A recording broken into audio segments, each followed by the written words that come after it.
बिस्मिल्लाहिर्रहमानिर्रहीम। अस्सलाम वालेकुम स्टूडेंट्स, अल्लाह ताला से दुआ है कि आप सब खैरियत से हों। हम डिस्कस कर रहे थे chapter number 6 of math 9 that is algebraic manipulation.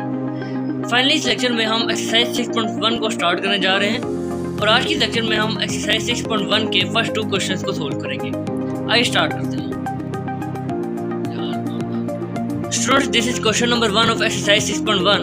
Statement is find the HCF of the following expressions. Question 1 के फर्स्ट 2 पार्ट्स हैं। सेकंड पार्ट में आपके लिए यहाँ पर सोल्व करने जा रहा हूँ। अगर आप सेकंड पार्ट सही तरह से समझ लेते हैं तो फर्स्ट पार्ट आप खुद सोल्व कर सकते हैं। सेकंड पार्ट देखें, 102x y square z, 85x square y z, 187x y z square. ये क्योंकि अलजेब्रिक एक्सप्रेशन है और हमने इसको सोल्व करके एचसीएफ फाइंड करना है। हमने अलजेब्रिक एक्सप्रेशन में देखा था कि जब भी हमारे पास कोई अलजेब्रिक एक्सप्रेशन गिवन हो तो सबसे पहले हम उसको सिंपलीफाइड फॉर्म में कन्वर्ट करते हैं। अब क्योंकि x, y और z यहाँ पर ये वेरिएबल हैं और इनके साथ इनका कोएफिशिएंट आ रहा है जो कि 102 है, 85 है और 187 है, तो हमें सबसे पहले इनके कोएफिशिएंट्स को सिंपलीफाइड फॉर्म में कन्वर्ट करना पड़ेगा। और इनके कोएफिशिएंट्स को सिंपलीफाइड फॉर्म में कन्वर्ट करने का जो तरीका था वो हमने चैप्टर 4 में सीखा था, उसको हम कह रहे थे प्राइम फैक्टराइजेशन। अब प्राइम फैक्टराइजेशन का मेथड आप बचपन से ही करते आ रहे हैं। मैं यहाँ से जल्दी से गो थ्रू करूँगा। 102 देखें, 102 को हमने जल्दी से फैक्टराइज करना है क्योंकि 102 के आखिर में 2 है और ये इवन नंबर है जो 2 के टेबल में आता है। मैं इसको 2 से डिवाइड करूँगा। 2 5 10 एंड 2 1 2, 51 आ गया। अब 51 मुझे पता है 3 के टेबल में आता है तो मैं इसको 3 से डिवाइड करूँगा। 3 से डिवाइड करूँगा, 3 1 3 हो जाएगा। 5 में से जब 3 जाएंगे तो मेरे पास 2 बचेगा और 2 1 के साथ 21 बनेगा तो 3 7 से 21 बन जाएगा। तो 51 को 3 से डिवाइड करने में मेरे पास आया 17। अब 17 किसी के टेबल में नहीं आता लेकिन सिर्फ अपने टेबल में आता है, तो हम लिख देंगे 17 1 जैसे।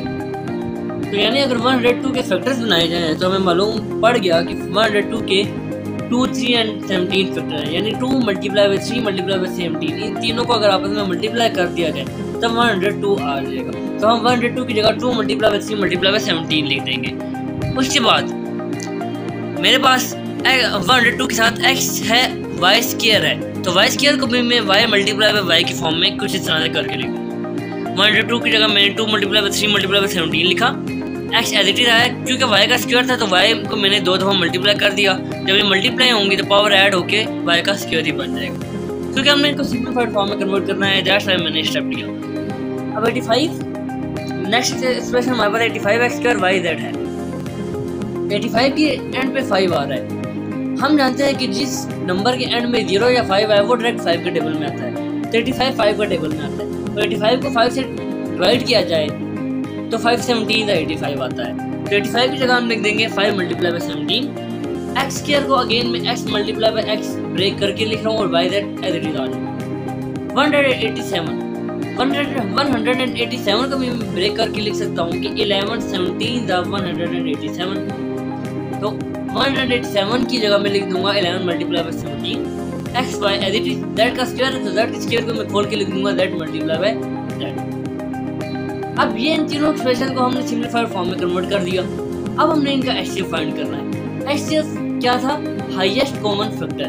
कॉमन फैक्टर हो और हो भी हाईएस्ट। कैसे? आप देखिए यहाँ पर इन तीनों एक्सप्रेशन में से कांस्टेंट कौन सा है जो तीनों एक्सप्रेशन में रिपीट हो रहा है? जी 102 में भी 17 है, 85 में भी 17 है एंड 187 में भी 17 है। तो कांस्टेंट्स की बात की जाए तो 17 वही कांस्टेंट है जो तीनों एक्सप्रेशन में रिपीट हो रहा है। तो यही तो हमारे पास एचसीएफ हो गया 17। उसके बाद हम देखेंगे कि हमारे पास वेरिएबल्स कौन कौन से रिपीट हो रहे हैं। अगर 102 में देखूँ तो मेरे पास x आ रहा है एक दफ़ा, 85 में मेरे पास x 2 दफ़ा आ रहा है एंड 187 में मेरे पास x 1 दफ़ा आ रहा है। तो हमारे पास x रिपीट हो रहा है एक दफ़ा। 85 में 2 दफ़ा है लेकिन अगर हम तीनों को देखें तो तीनों में मेरे पास x एक दफ़ा ही रिपीट हो रहा है। दूसरी दफ़ा सिर्फ 85 में। अगर दूसरी दफ़ा 102 एंड 187 में भी होता तो हम उसको भी काउंट करते। क्योंकि x एक दफ़ा रिपीट हो रहा है हर एक में तो हम कहेंगे कि x भी एचसीएफ में इंक्लूड हो गया। जब तक हमने एचसीएफ में क्या इंक्लूड किया? 17 मल्टीप्लाई बाई x। y आप देखें तो y भी 102 में 2 दफ़ा है, 85 में एक दफ़ा है, 187 में भी एक दफ़ा है। तो क्योंकि हम तीनों को देख रहे हैं तो y भी तीनों में एक दफ़ा ही रिपीट हो रहा है। z को देखा जाए तो z भी मेरे पास तीनों में एक दफ़ा ही रिपीट हो रहा है, 187 में 2 दफ़ा, लेकिन तीनों की जब हम कंबाइंड देख रहे हैं क्योंकि कॉमन फैक्टर देख रहे हैं तो कॉमन फैक्टर में तीनों में z भी एक दफ़ा ही रिपीट हो रहा है। तो फाइनली मेरा फाइनल HCF हो जाएगा 17x/z। क्लियर होगा?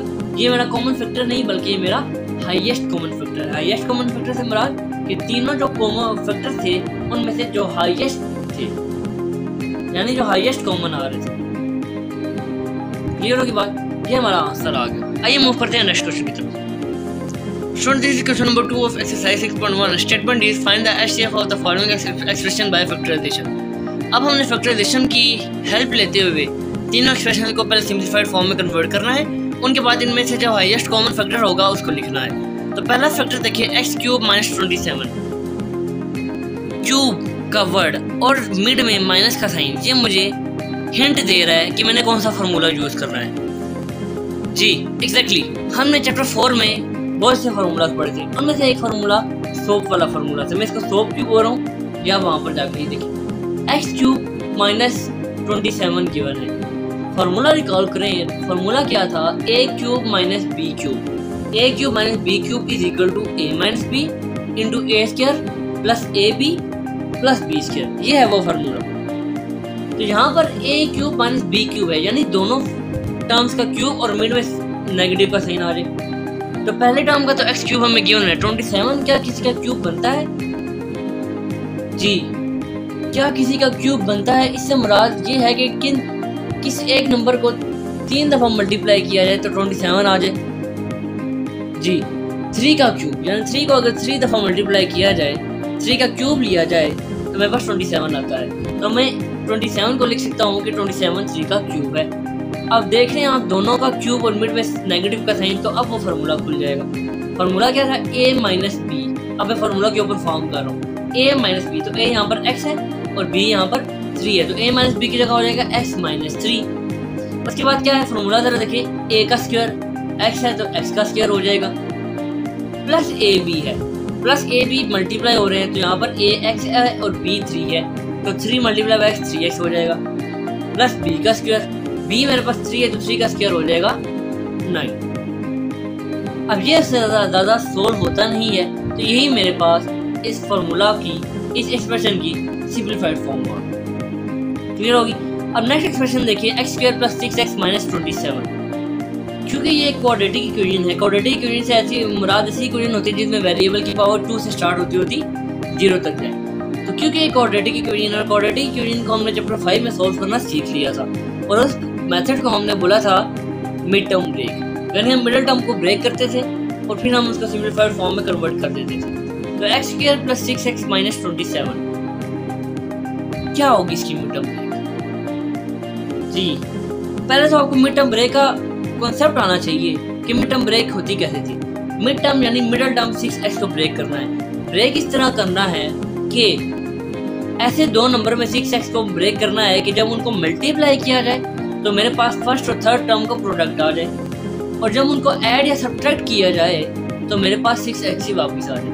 तो फर्स्ट टर्म x² है और थर्ड टर्म 27 है, -27 है, मल्टीप्लाई किया -27x² आ गया।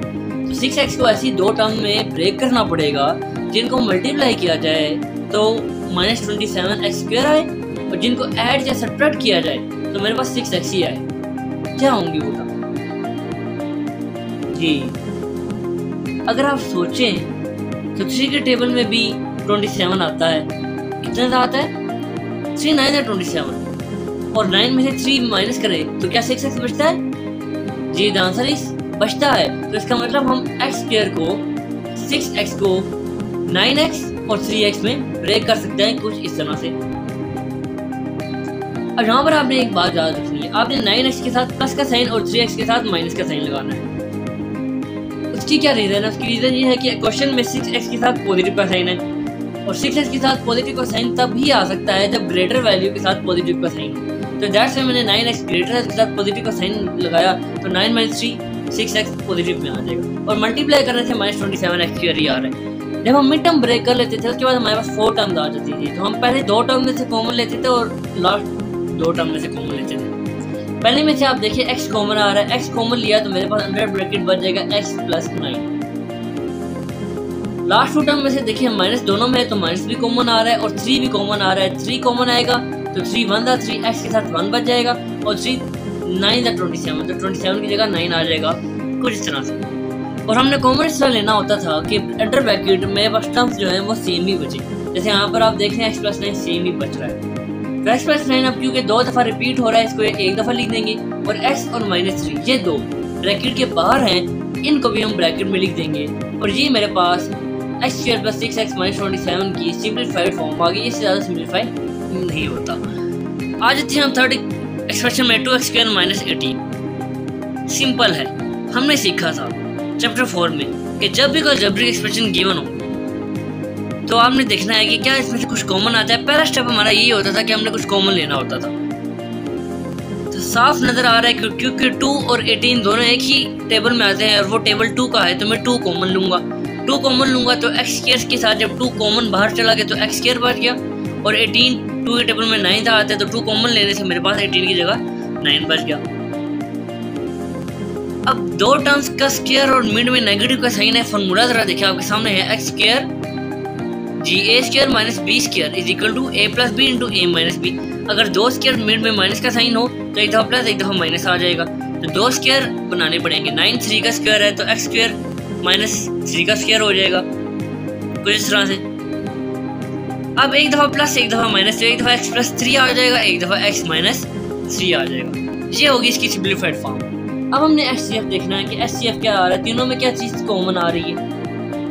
अब तीनों में अगर आप देखें तो मुझे एक ही चीज़ कॉमन लग रही है, वो है x - 3 फर्स्ट एक्सप्रेशन के रिजल्ट में भी आ रहा है, सेकंड में भी आ रहा है, थर्ड में भी आ रहा है। तो मैं लिख दूंगा मेरे पास HCF जो आ गया वो x - 3 आ गया और कुछ भी कॉमन नहीं आ रहा। तो ये मेरा रिक्वायर्ड फाइनलाइज आंसर भी है। आइए मूव करते हैं क्वेश्चन 2 के नेक्स्ट पार्ट की तरफ। नेक्स्ट पार्ट देखें क्वेश्चन 2 का। पार्ट नंबर 3 में आपके लिए सोल्व कर रहा हूँ। तीनों क्वाड्रेटिक इक्वेशंस गिवन है तो तीनों के आप जानते हैं मिड टर्म ब्रेक ही होनी है। पहले एक्सप्रेशन में जल्दी से आ जाते हैं। x³ - 22x² + x जी 2x² का ऐसे दो नंबर में ब्रेक करना है कि जब उनको आपस में मल्टीप्लाई किया जाए तो क्या आए। जी आपने गलती कर दी, बिल्कुल कर दी। मैंने क्या बताया था आपको, मैंने ये बताया था कि जो भी अलजेब्रिक एक्सप्रेशन गिवन होगा उसमें सबसे पहले हमने कॉमन देखना होता है। तो क्या हमारे पास first expression x³ - 2x² + x में से कुछ कॉमन नहीं आ रहा। जी द आंसर इज आ रहा है। क्या आ रहा है? क्या मैं x² कॉमन ले लूं या मैं x³ कॉमन ले लूं या मैं x कॉमन ले लूं। जी हमने ये भी देखा था चैप्टर 4 और 5 में कि हम हमेशा लीस्ट पावर कॉमन लेते हैं। तो यहाँ पर मेरे पास x³ भी है, x² भी है और सिंपल x⁴ भी है। तो लीस्ट पावर x⁴ है तो मैं सिंपल x कॉमन लूंगा। जैसे ही मैं x कॉमन लूंगा तो एक पावर हर टर्म में से x की रिड्यूस हो जाएगी क्योंकि एक पावर मैंने कॉमन ली। x³ की जगह x² बच जाएगा, 2x² की जगह 2x बच जाएगा और प्लस x है तो x मैंने कॉमन ले लिया +1 बच जाएगा। अब ये क्वाड्रेटिक इक्वेशन बन चुकी है। तो अब मैंने 2x² को ऐसे दो नंबर्स पे ब्रेक करना है कि जब मल्टीप्लाई किया जाए तो x² आए और प्लस माइनस किया जाए तो -2x आए।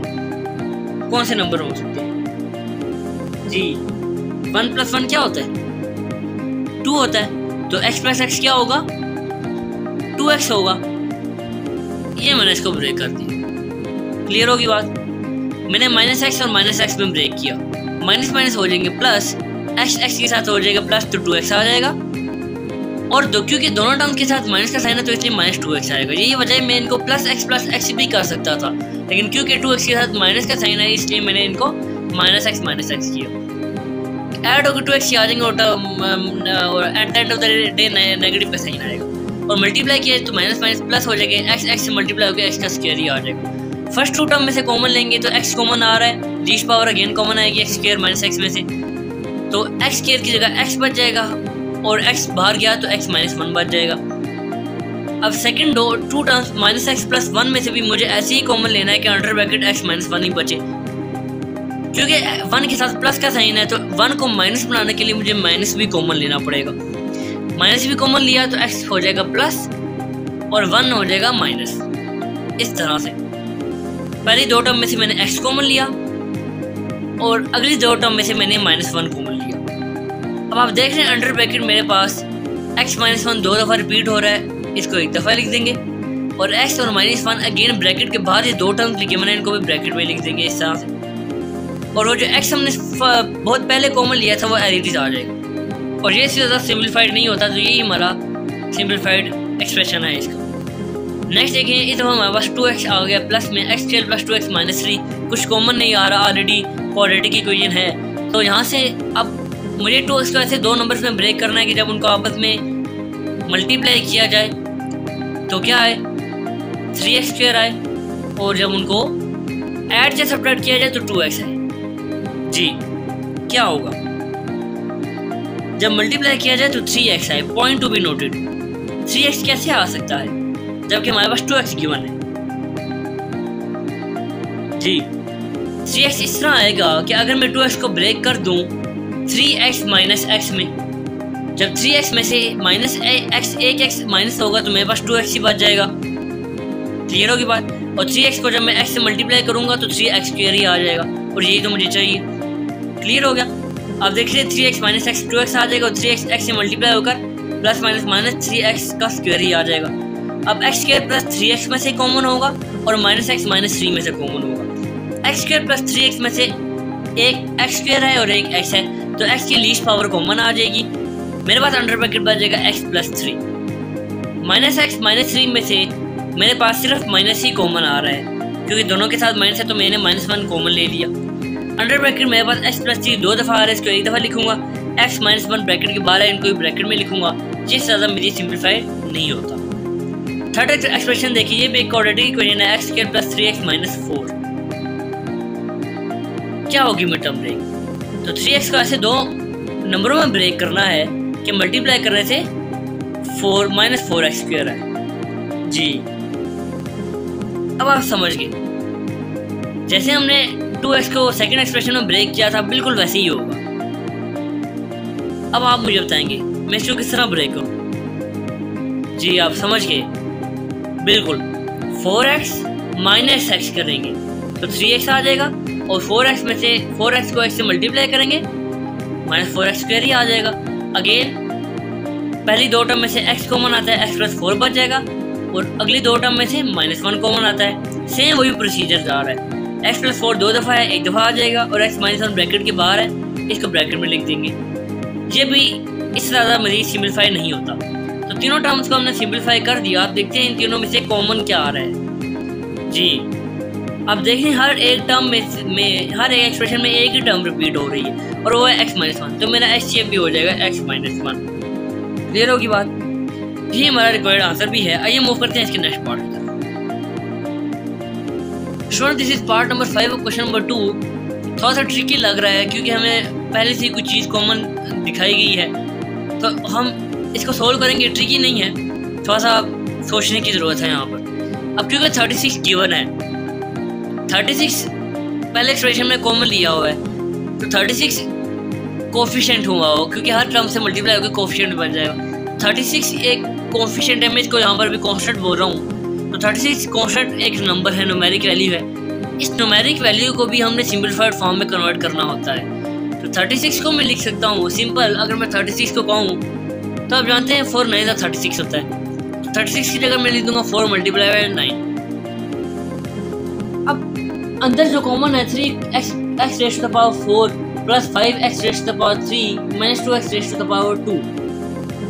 ये कोई इक्वेशन समझ नहीं आ रही, हमें इसको सिंपलीफाइड फॉर्म में कन्वर्ट करना पड़ेगा। मैंने आपको बताया, अब आपको मालूम होना जाना चाहिए कि सबसे पहले हमने कॉमन लेना होता है। तो 3x power 4 plus 5x power 3 minus 2x power 2। मैं आपको हिंट देता हूँ, यहाँ से x कॉमन आएगा। अब x की कौन सी पावर कॉमन आएगी ये मुझे आपने बताना है। x की पावर 4 कॉमन लूँ, x की पावर 3 कॉमन लूँ, x की पावर 2 कॉमन लूँ। जी मैं 12 दफ़ा बता चुका कि लीस्ट पावर कॉमन लेते हैं। यहाँ पर लीस्ट पावर x की पावर 2 है, तो यहाँ पर x की पावर 2 कॉमन आएगी। जैसे x की पावर 2 कॉमन आएगी तो हर टर्म में से x की पावर 2 कम होती जाएगी। तो x की पावर 4 जो है वो x raise to the power 2 बन जाएगी। x raise to the power जो 3 है 5 के साथ, वो x raise to the power 1 simple x बन जाएगी। और x raise to the power 2 जो है 2 के साथ, वो बाहर x की पावर 2 बाहर चलेगी तो ये ख़त्म हो जाएगा। इस तरह से मैंने इसको सिंपलीफाई कर दिया। क्लियर हो की बात। मैंने x की पावर 2 कॉमन ले ली। अब ये मेरे पास क्वाड्रेटिक इक्वेशन बन चुकी है 3x² + 5x - 2। तो 5x को कैसे दो नंबरों में ब्रेक करना है? ऐसे दो नंबरों में ब्रेक करना है कि जब उनका प्रोडक्ट लिया जाए तो फर्स्ट और थर्ड टर्म का जो प्रोडक्ट है वो आ जाए। तो फर्स्ट टर्म 3x² है और सेकेंड लास्ट टर्म -2 है। 3 × 2 6x² और माइनस है 2 के साथ तो -6x² आ गया। तो 5x को ऐसे ब्रेक करना है कि जब उनको ऐसे दो नंबरों में ब्रेक करना है कि जब उनको मल्टीप्लाई किया जाए तो मेरे पास -6x² आए और जब ऐड या सब्ट्रैक्ट किया जाए तो 5x है, तो 5x आ जाए। जी जी वैसे ही ब्रेक होगा जैसे अभी हम पिछले पार्ट में लास्ट दो एक्सप्रेशन को करके आए हैं। जी कैसे होगा? जी बिल्कुल 6x - x होगा। 6x - x हो जाएगा, उनको जब सब्ट्रैक्ट करेंगे तो 5x ही होगा और जब मल्टीप्लाई करेंगे तो 6x² ही बन जाएगा। ये होगी पहली सिंपलीफिकेशन। अब अगर आप देखें तो 4 × 9 है, ये 36 को ब्रेक करने से आया। अब 4 और 9 मजीद ब्रेक हो सकते हैं। 4 को मैं लिख सकता हूँ 2 × 2, 2 to the 4 होता है, और 9 को मैं लिख सकता हूँ 3 × 3, 3 सीधा 9 होता है। कुछ इस तरह से ये होगी मेरी मजीद सिंपलीफिकेशन। क्लियर हो गया? अब जो मैंने ब्रेकिंग की थी अगेन फर्स्ट टू टर्म में से कॉमन आएगा, 3x² + 6x में से कॉमन आएगा, x कॉमन आ रहा है पहली बात। दूसरी बात 3 भी कॉमन आ रहा है, कोफिशिएंट दोनों की है तो 3 भी कॉमन आ रहा है। 3 जब कॉमन लूंगा तो 3x² की जगह x बच जाएगा और 6x की जगह 3 2 होता है 6 तो 2 बच जाएगा। लास्ट टू टर्म में से माइनस दोनों में है तो यहाँ से मैं -1 कॉमन ले लूंगा, कुछ इस तरह से। क्लियर होगी बात? अब x + 2 दो दफ़ा आ रहा है, इसको एक दफ़ा लिख देंगे और 3x - 1 दोनों ब्रैकेट के बाहर हैं, इसको भी ब्रैकेट में लिख देंगे और सारी चीज़ें एज इट इज नीचे आ जाएंगी, उनमें आपने कोई भी सिंप्लीफिकेशन और नहीं करनी। ये होगी इसकी सिंप्लीफाइड फॉर्म। नेक्स्ट एक्सप्रेशन देखिए 54। अगेन 54 को पहले ब्रेक करेंगे। आप जानते हैं 54 6 9 54 होता है, तो मैं 54 को ब्रेक कर दूंगा 6 × 9। 25x 4 - x, अगेन इन दोनों में से x कॉमन आ रहा है, x रेज़ पावर है, x कॉमन लूंगा 27x⁴ में से x⁴ बच जाएगा और -x बाहर गया तो -1 बच गया, इस तरह से। क्लियर होगी बात? अब यहाँ पर 6 × 9 इसको एज इट इज रहने देते हैं। 27x का क्यूब बन रहा है और मैं 1 को लिख सकता हूँ 1 का ही क्यूब। जी ऑफ कोर्स मैं 1 को 1 का क्यूब लिख सकता हूँ और 27 किसका क्यूब है?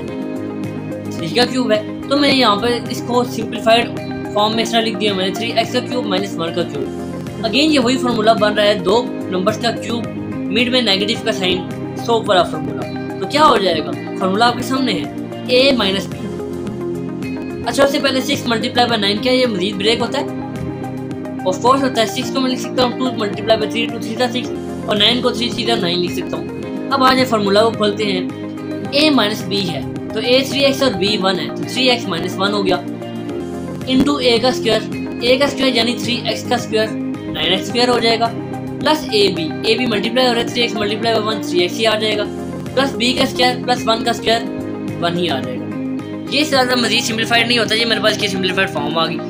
अब हमने देखना है HCF के इन तीनों में से कॉमन क्या आ रहा है, गौर से देखना है। दो एक्सप्रेशन है, दोनों में से कॉमन क्या आ रहा है। 54 में मेरे पास 2 एक ही दफ़ा आ रहा है जबकि 36 में मेरे पास 2 दो दफ़ा आ रहा है। तो हमने कॉमन देखना है, तो दोनों में कॉमन 2 एक दफ़ा ही आ रहा है तो 2 को मैं एक दफ़ा HCF में इंक्लूड कर लूँगा। 54 वाले एक्सप्रेशन में मेरे पास 3 3 दफ़ा आ रहा है और 36 वाले एक्सप्रेशन में मेरे पास 3 2 दफ़ा आ रहा है। तो क्योंकि दोनों का कॉमन देखना है तो 3 2 दफ़ा मैं कॉमन लूँगा, दोनों में 3 2 दफ़ा रिपीट हो रहा है तो 3 2 दफ़ा मल्टीप्लाई मैं नीचे HCF में लिख दूँगा। अभी तक क्या कॉमन लिया? 2 × 3 ये 3 कॉमन ले लिए। उसके बाद एक्सप्रेशन मेरे पास सिर्फ 3x - 1 ही दोनों में रिपीट हो रहा है तो मैं लिख दूंगा 3x - 1 और जब इन तीनों को मल्टीप्लाई करूंगा 2 3 6 6 3 18 आ गया और x भी रिपीट हो रहा है। देखा मैंने भी यहाँ पर स्टूडेंट्स गलती कर दी, यहाँ पर x कैसे रिपीट हो रहा है। अगर आप देखें 54 में हमने सिंपल x कॉमन लिया था जबकि 36 में हमने x² कॉमन लिया था। तो लीस्ट पावर मैंने आपको बताया था कॉमन आती है, तो x लीस्ट पावर है x² लीस्ट पावर है, x लीस्ट पावर है, इस वजह से x भी मैंने यहाँ पर कॉमन ले लिया। तो फाइनल कॉमन क्या आया? 2 × 3 और ये 3 के साथ x लिखा हुआ है, जो एक x कॉमन आया था 54 और 36 में से, और 3x - 1 भी कॉमन आ गया। इन सब को अपन मल्टीप्लाई किया तो मेरे पास आंसर आ गया 18x3 इंटू 3x - 1, और ये मेरा सिंप्लीफाइड और फाइनलाइज आंसर भी है।